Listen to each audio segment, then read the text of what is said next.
How to fix Steam game stuck on patching for too long. So if you want to fix Steam game stuck on patching for too long, then what you need to do is first, I want you to open your task manager. Simply hit Control, Shift and Escape, and then it will open up your task manager.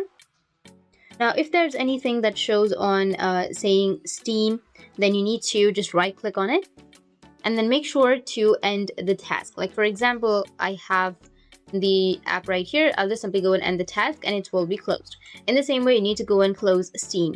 Once done, head over to your Steam client, search for Steam and then open it.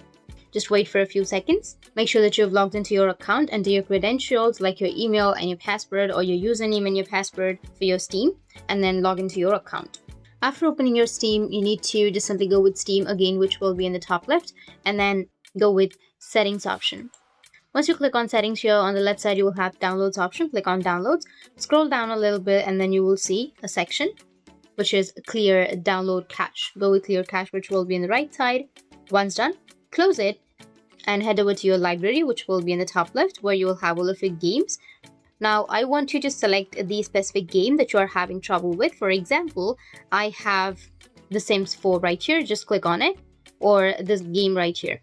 Once you have the game in which you are facing the problem, I need to just right click on that game, and then you will have an option of properties. Click on properties, go with installed files, and over here you need to click on verify integrity of game files.